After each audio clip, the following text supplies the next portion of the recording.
Hi everyone, it's Emily from Little Mama Bear Blog. This is my friend Jana Kay. Today we're going to talk about something that the two of us are kind of obsessed with right now, and that's the Enneagram. So Jana, can you tell us a little bit about what the Enneagram is? So the Enneagram is a personality test. It's a little bit like Myers-Briggs, but how would you describe your differences? The Enneagram shows you your base personality type that you're born with and how your personality can look different if you're in a healthy place in your life or if you're in an unhealthy place. It shows you how you can grow as a person and how it looks if you're in just a really unhealthy place. Myers-Briggs, I think it's kind of more like about behaviors and like things that you do, but the Enneagram talks more about your motive. Emily and I might do the same thing, but for completely different reasons, and that's what differentiates us. The word Enneagram is based on a Greek word that means 9 types. One thing that's interesting about the Enneagram is that nobody really knows where exactly it came from, but it is known to be an ancient tool. They have tracked the Enneagram concept back to the Pythagoreans 4,000 years ago, which is pretty crazy. So there are 9 different types of personalities on the Enneagram, and I am a 9, which is the peacemaker. And I'm a 2, which is the helper.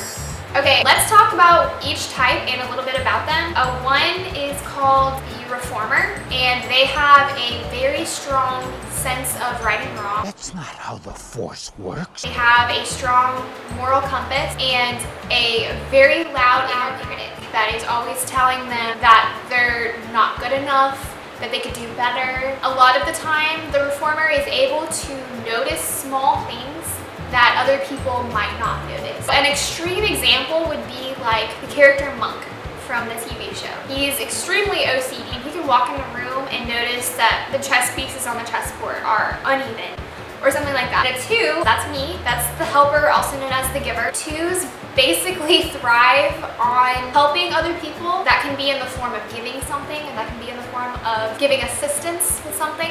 One of the characteristics of a 2 is that their whole self-worth is invested in other people's appreciation of what they have done for them. So if I don't do something for Jana, I feel like I'm not going to receive love from her.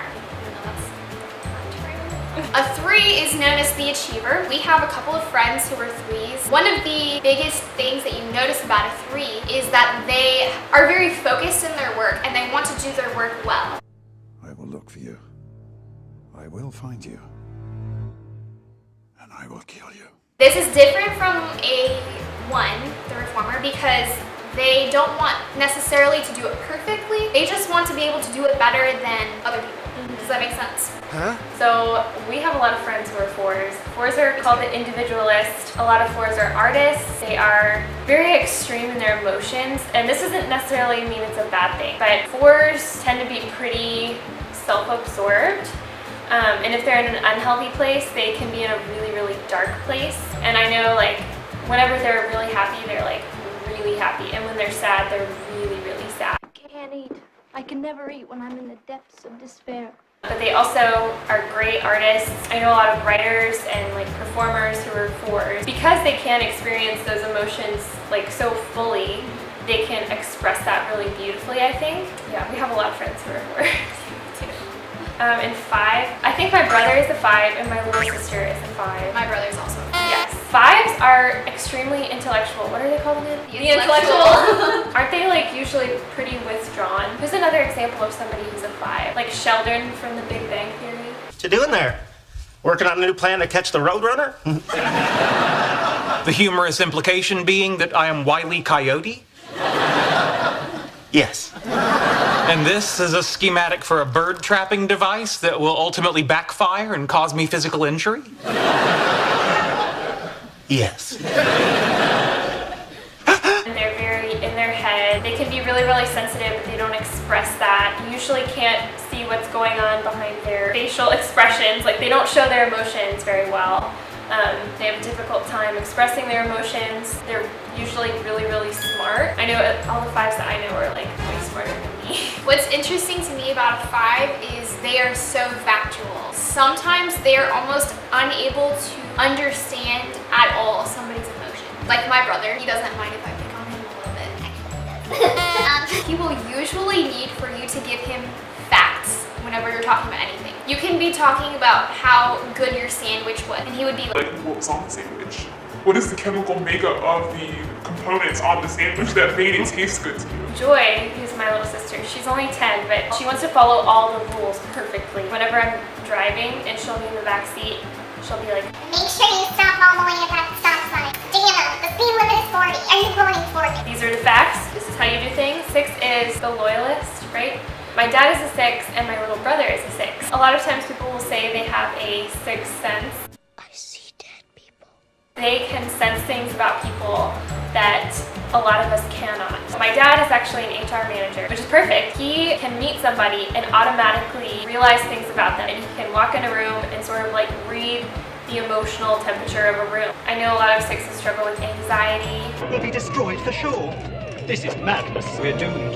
What are we going to do? He can really pick up on people's motives. it's not necessarily how another person's feeling, more the personality of another person. Yeah. A 6 might have a bad feeling about somebody, and then that person ends up doing something that hurts them. So that's almost like a Okay, so 7 is known as the enthusiast. We actually don't know anybody who's a 7. They're usually, as the name implies, enthusiastic. They're like ADD or ADHD, so they have a hard time focusing their attention on things. They're very live in the moment kind of people. They love sensory experiences. They love good food. I've heard people say. Wow, that's good. The hidden surprise in all that is the bacon. Just a little bit of crunch. It just fortifies it. And the sweetness of the relish just takes it all. It's the amalgamator. That's also kind of a catch-22 because they also will do that to distract themselves from like real life or things they need to deal with. They're usually very fun people. Like everybody loves them. And spontaneous. Yeah. I think that 7s can sometimes be intimidating because they can be so bubbly that maybe sometimes that is seen as being fake. Yeah, but really that's just who they are. Right. So 8. 8. So 8 is called a challenger. I have a couple friends who I'm not sure if they're a 3 or an 8. I know they're sometimes confused. 8s are very aggressive. No, I don't think I will kiss you. Although you need kissing badly. That's what's wrong with you. You should be kissed and often. And by someone who knows how. They want to get things done. If you say something, they want to challenge it. Like, they like a challenge. I think they're pretty impatient. They probably don't like to waste time. I've heard people say that they come across as like they don't care, but really they do care. They just want to get things done, and they don't want to waste time. They think, oh, I want to do that. This is in my way. I don't care. I'm just going to plow through and get to what I want. Another thing about 8s is that they're very blunt. So usually they will just cut the crap and tell you exactly what they're thinking. They might care, but like they're not going to beat around the bush and worry about hurting your feelings. They're going to be like, this is how things are and this is what we need to do to fix it. If an 8 was in a meeting and they were discussing doing something that the 8 did not want to do, that person's tendency would to be like, nope, that's not a good idea. A more balanced 8 might say, I know I want to say this, but everybody else deserves a chance to have their own opinion as well. So the last type is type 9, which is what I am. Which is the best one. Yes, it's the best. So, speaking from my own perspective here, type 9s are they don't want to cause any conflict. They want to avoid it at all costs. I am a very gifted conflict avoider. I will literally do or say anything to get out of a situation where there could be conflict. For example, this is like probably really silly, but I don't like driving. There's like so many crazy drivers and Houston is insane. You have to be a really aggressive driver and I'm not an aggressive person, so it's really hard for me to be in a situation where I have to like face potential conflict. If anyone needs me, I'll be sleeping at the hospital tonight. Why? Maris's doctor feels it's more soothing for the patient to duplicate the home environment as closely as possible, so I slipped a pearl-handled revolver under her pillow and got myself a room across the hall. I'm really passive-aggressive if I'm mad about something. So I will get angry about things, but I'll shove it down, and then it just will explode. What? And Emily's married to a 9. My husband's name is Ryan. He will definitely avoid things that he doesn't want to do. He's a homebody. He loves to be home. It's like his safe haven. Each type can be extroverted, introverted, or like interpersonal. But most 9s do kind of need to get away and like get back in touch with who they are and kind of be away from other people in order to do that. I know something that people say about 9s is they are trying to understand people sometimes, so in the moment it's hard for them to express their own opinions, depending on who they're around. I don't know what my opinion is on something. I have to like go away by myself, like you said, and think about it before I'm ready to express that. We have another good friend who is a 9. The other day she was saying how when she's in a moment where something may have like hurt her feelings, she cannot necessarily immediately address that. She has to think about it for a while and think, did that really bother me because of the right reasons, or did that really bother me enough to address this with that person? I could talk a lot more about that type because it's my thing, but so I hope you enjoyed our really brief overview of the 9 types of the Enneagram. Emily and I are going to be talking a lot more about our specific types in upcoming videos and probably more because we're obsessed. Thanks for watching, like and subscribe, and we'll see you next time. Bye!